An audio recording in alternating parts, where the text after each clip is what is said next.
What's up everybody and welcome back to the channel. This is your weekly reactor hunt video for the First Descendant. This video you're watching right now covers from the 8th of October 2024 until the 15th of October 2024. This is the week that we're also getting the massive patch on the 10th, but there are a couple of reactors that we can still farm for this week, so let's go ahead and give that a look-see. So first things first, just to explain exactly how I compile this information every week. First things first, you can of course get a list like this, which essentially shows you all of the best in slot reactor types per character. And then of course you can further on compress that list into something smaller like this, which basically shows you all of the different reactor types and how certain descendants use the same types. In other words, you can double down and farm certain reactor types at the same time for certain descendants. What I mean by this, very simply put, is Lepic and Esiemo use exactly the same reactor type, which is fire and tech. So if you're farming for Lepic, you're also farming for him.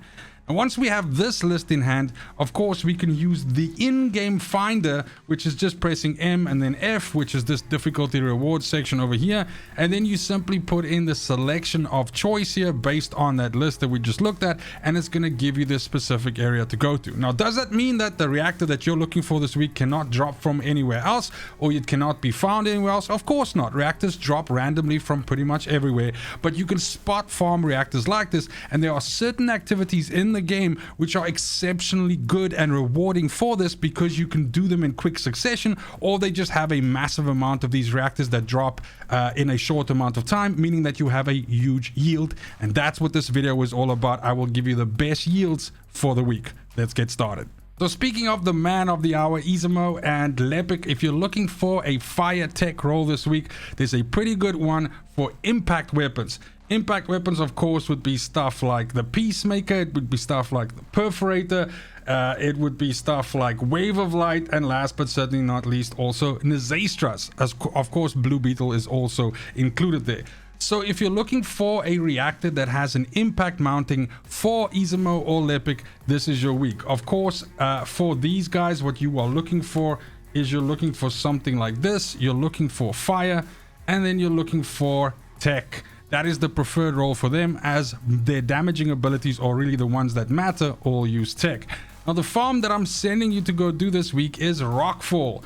Rockfall is of course in the Sterile Lands area, and specifically you're looking for this mission over here, Anticipated Ambush Point. This is a mission that you can very quickly finish, especially if you have a bunny. Even if you're using something like Kingsguard Lance, you can also goof around with this mission quite easily. It's highly repeatable and you can quickly farm this out. It's going to give you a massive amount of these reactors dropping per minute, as well as you're going to see a fairly decent amount of character XP, weapon proficiency, Kuiper, and gold coming, since this is just a really good mission in general to farm. So good luck, happy hunting, hope you get the reactor you're looking for. Next up, if you're somebody that enjoys playing Jayber, Valby, or Gley, this is also a good week for you, since you can farm a special mounting weapon this week with quite relative ease. So of course, special mounting in this game is a really good category. It's got Secret Garden in it. It's got Clairvoyance in it as well, which, you know, not really is that great unless you're playing Viesa, but it also has Greg's Reversed Fate in. So just for the sake of these two weapons alone, Greg's Reversed Fate and Secret Garden, it's a good idea to have one of these reactors. Again, like I said, if you are running Jayber, Valby, or Gley, because those are working with non-attribute dimension.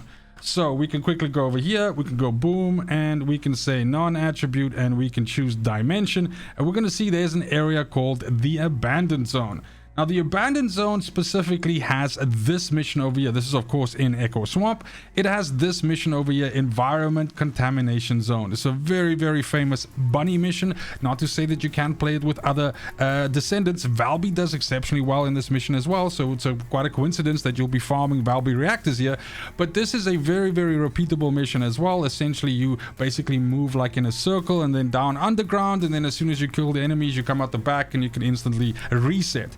A huge amount of character XP, great weapon proficiency, Kuiper, reactors, items, everything like that. Just all in all, a fantastical farm, and hopefully you can get some decent reactors for either Jayber, Valby, or Gley and get your collection rounded out. And sticking with special mountings, this is also a phenomenal week for Blair. If you're looking for a special mounting for Blair, of course, Blair uses fire and dimension. And again, as mentioned, special is a really good category because it's got Greg's Reverse Fate in it, for example, which is a fan favorite. And then of course it also has some other things in like Secret Garden and Clairvoyance. Now in this case, if you're looking for Blair, his reactor configuration happens to be of course fire, and then he is on dimension. And if you look at this, you'll see there's an area called Repository. This is a famous area in Sterile Land because it has this mission in it, Kuiper Mine. Now this mission is one of these where you go in and there's an area that you have to essentially hit a button, and then it enables 7 mines for you to dismantle, and you dismantle these mines by standing on them for a set amount of time, and then you're done. Only in this case, what you do in this mission is you don't go for the target at all. So you simply just stick in the middle area and you essentially just go around in circles with Bunny. How incredibly fun. And you basically just kill everything that it comes attacking you towards the middle, and then you just dip out every once in a while during this 5 minutes to go and get your loot. Of course, you can also do this with Kingsguard Lance by just setting up your lances on the inside of the circle. It works exceptionally well, so you don't need a bunny. You can make it a little bit more fun for yourself, or funny at least, by using something like Kingsguard Lance. But this is going to yield a massive amount of these reactors, since 1 5-minute rotation on Kuiper Mine is huge. You're also going to get very decent weapon proficiency, character XP. There's going to be a bunch of Kuiper, there's going to be a bunch of gold. This is all is just a really good run, and that's going to net you a fire dimension reactor choice with a special mounting for Blair. Happy hunting. And then of course, last but not least, our lady of choice, Freyna, who is getting ultimate Freyna this week on the 10th, also has a decent farm this week, especially if you're someone that likes using Python or Enduring Legacy on your Freyna. And I know there are people out there that do. So with Freyna itself, what you're looking for is you're looking for Toxic and Tech. But this week you can farm Toxic and Tech with a general mounting with relative ease. So just to show you exactly how that works, we're going to go here, we're going to go Toxic, and we're going to go Tech, and that's going to give us Moongrave Basin. Now this mission over here, let me find it, water cooling recording device, is pretty decent. It's very similar to other missions of this type, where essentially you enable both sides and then kind of like just dip between the two and essentially kill all the enemies that spawn. But you don't have to play it this way. Honestly, in my way, I just do one area and then do the other side. Just in general, this mission has a fairly decent amount of enemies that spawn, and because it has a fairly decent amount of enemies that spawn, you have a fairly decent amount of reactors that also drop. This mission definitely benefits from using something like a bunny because it's relative large-ish distances that you have to cover. So bunny does cut down on the time in between the two areas and will make it feel a little bit faster than it actually is. Again, not to say that this can't be done with other characters. You can also experiment with Kingsguard Lance with setting it up beforehand, although the distance that you have to cover between the points is obviously a little bit too long for you to keep those turrets up indefinitely. I think you'll get tired running around kind of like juicing them up the whole time, which brings us back to the point where that bunny just makes this a little bit easier. But water cooling recording device is fairly decent, also has some good XP, good weapon proficiency and so on that we've been seeing with the other runs this week. But hopefully you can get yourself a good run on a Toxic Tech reactor for Freyna with, you know, either Python or Enduring Legacy or something on there, and then if that's your weapon of choice, then you've got yourself a great reactor as soon as Ultimate Freyna drops into our laps on the 10th of October. One last thing before I let you go, of course, I always encourage people to get themselves a farming set, and having a dedicated place where you can farm either auxiliary power, sensor, memory, and processor is not always that great. However, that's not the case this week. I believe this week we'll be able to farm one of these 4 with relative ease. So let's just quickly go have a look.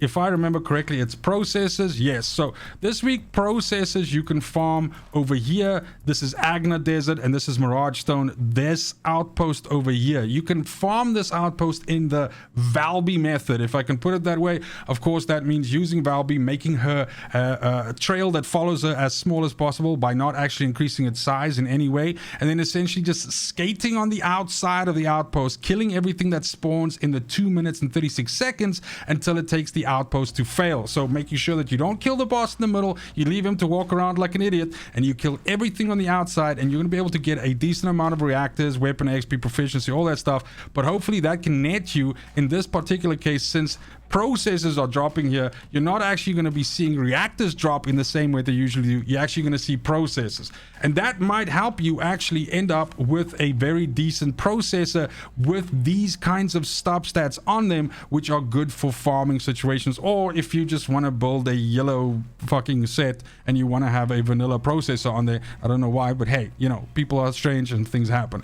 But this is basically one of the ways that you can fill yourself up for a set like this, as that's one of the ways that you can target a processor where generally this stuff falls randomly and you're not that lucky, and maybe you haven't found something like this. So good luck, hope you get it. And that's it for the video. Thank you so much for watching, especially if you made it this far. Super excited for the rest of this week. As mentioned, we're getting not only Ultimate Freyna later in the week on the 10th, but we're also getting the 400% infiltrations, as well as the vendor that we can sell stuff to, which is happening on the weekend. That vendor was always there from Friday until I guess it's Sunday or Monday or something like that, but it's the weekend. And probably a whole bunch of other stuff that they haven't actually told us about yet, since the developer tends to sneak 1 or 2 extra things in too, and this seems to be a fairly large-ish patch. Of course, we're also getting the Transcendent mods for Haley, as well as Ultimate Freyna, so super excited for just a whole bunch of goodies that we're getting. Let me know in the comments down below what you're excited for, what you're farming for in these last couple of days before the October 10th patch drops, or just in general what you're busy with in the game. Other than that, it's super important to me that you have a fantastic morning, afternoon, evening, wherever you are in the world. Till next video, fucking cheers.